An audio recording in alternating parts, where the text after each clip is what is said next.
Hi, thanks for checking out our channel here. This is going to be kind of a fun one to do. This is going to be possibly how to test and repair an electric fence charger. This is an old style. This is probably from the 70s, maybe 80s. It's see, it says Wards, like Montgomery Wards. So that's not around anymore. It's a solid state unit, not low impedance.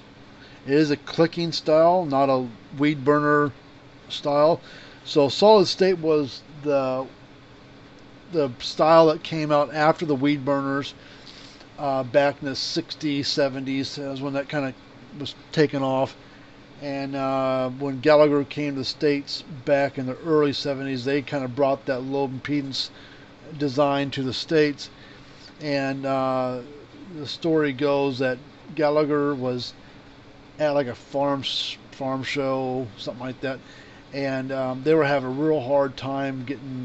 Nobody wanted to pay for the New Zealand stuff and this high dollar Gallagher stuff because the low impedance was new to the market here, even though it's been over in Europe and Australia and New Zealand for years before it came to the States in the early 70s. And the way I've heard the story go was, in order for Gallagher to really let people know what the advantages of low impedance for solid state was. Solid state, you basically get all the power you need, or not enough, or nothing at all.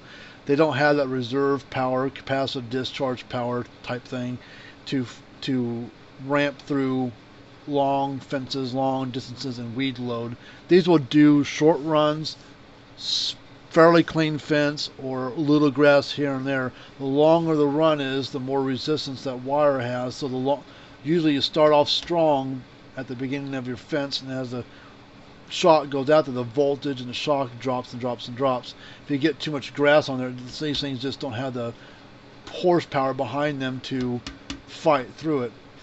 So what Gallagher did back in the day was, in order to persuade people that this was the way to go with low impedance, and solid state stuff was old technology that couldn't hold up to the low impedance, was when we went to the farm show, they took like a 100-foot roll of Christmas lights, and they said, well, we've got our biggest unit that we have in the market right now, which at that time I think was a BEV2, BEV2. I got some videos on that. So if you type in Gallagher BEV2, that's the unit I believe that they used in this deal.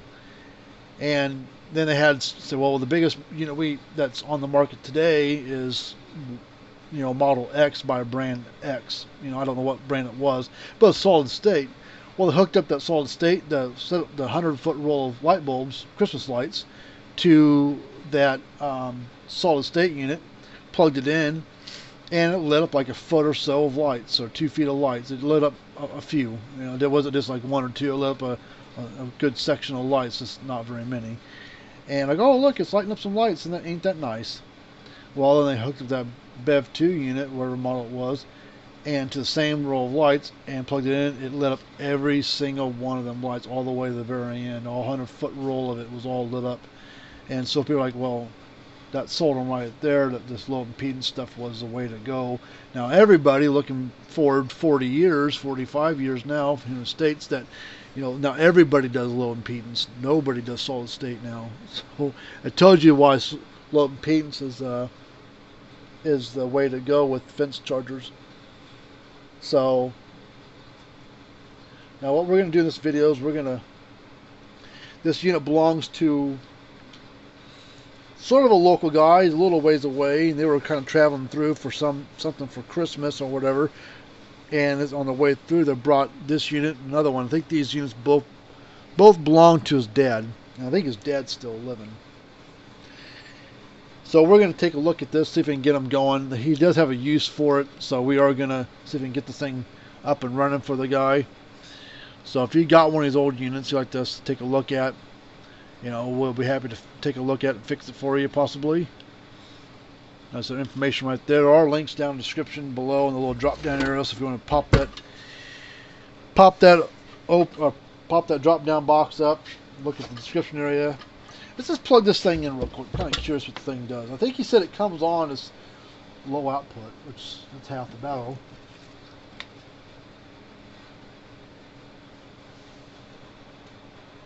Alright. Well, it does power up, the light does come on. And I can see it dimming. And that light is barely flashing on the like a test thing. You press this and allows that light to light up too, and it's barely lighting it up. I don't even know if we can see it in the video. Alright, well, let's...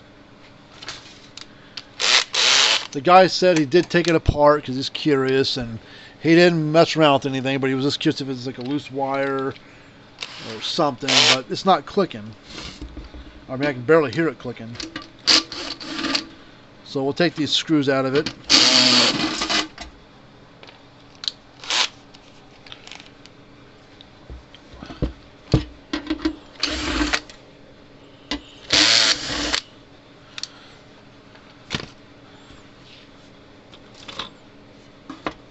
This is a metal case unit.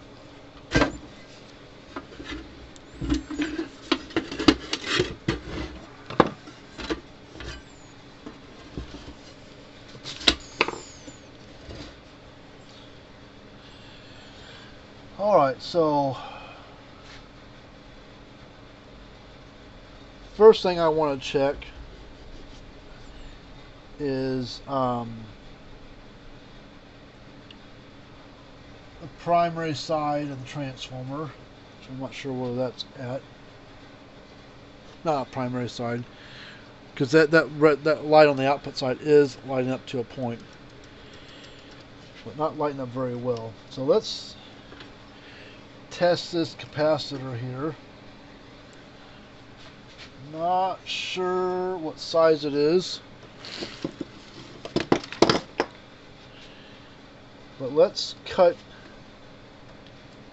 that right in half.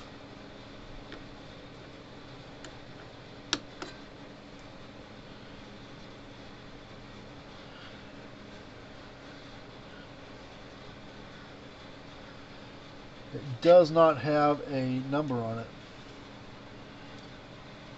Huh. Alright, let me play around here for a minute. Let me see what we got that might work for this.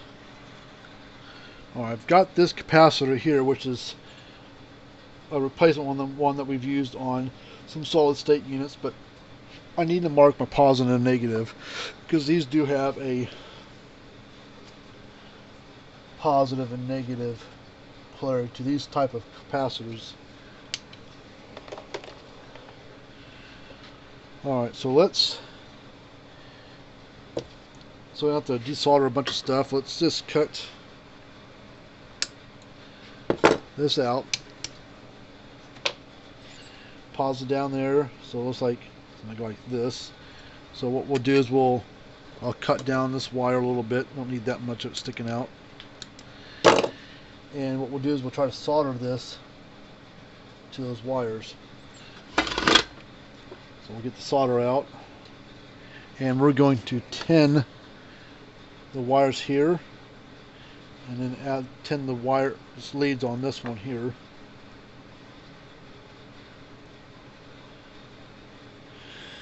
Is there a date on this thing? Kind of curious how new or old it is. Oh, there it is. God, 1967. 1967. Wow.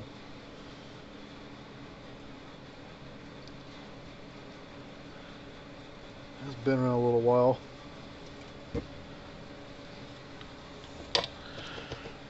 September 20th, 1967. That's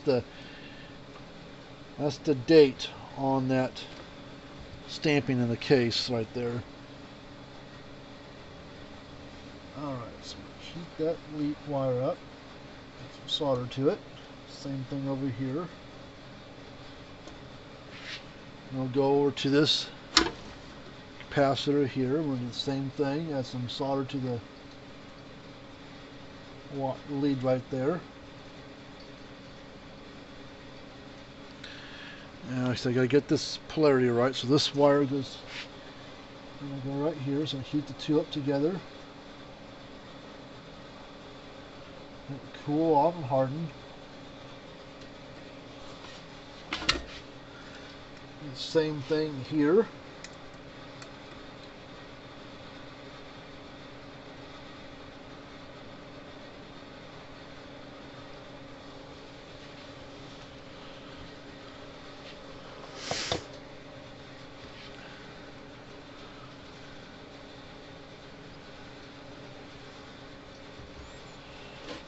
All right.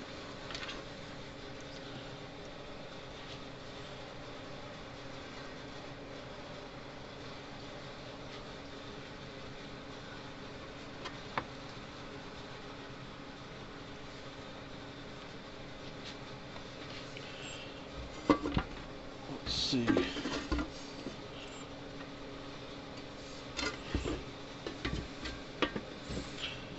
Let's see what happens. Plug it in.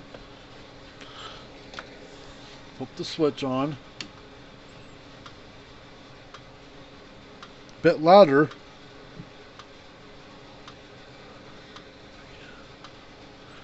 Look at that. New capacitor is all it needed. Let's test the output. Turn it off for a second. Put the tester across it.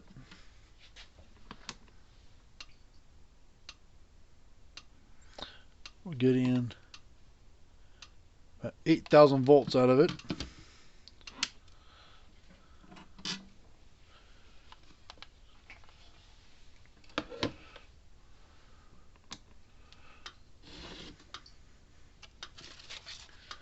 So what kind of spark this thing throws.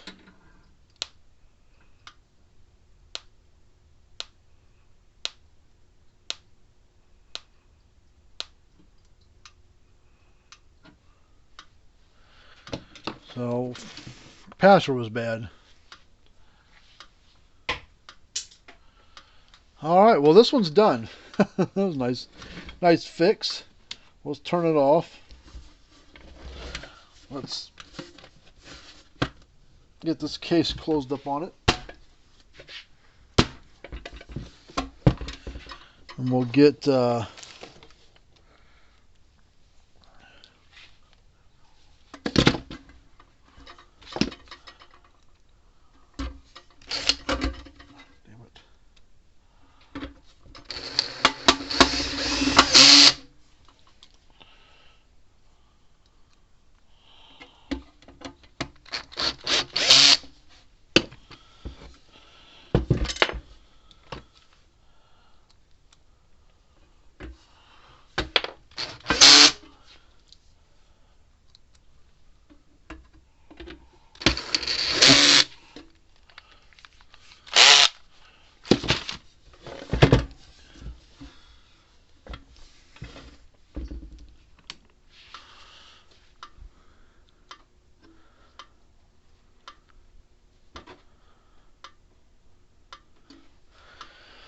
well, there you go. This one's going again. I like when a plan comes together. Alright, well that's my information right there. So, got another 50-something-year-old unit back going again. So you'd like to send us something to work on, we'd be happy to take a look at it for you. Free estimates. Working all brand and ages of these things. And until next time, see you later.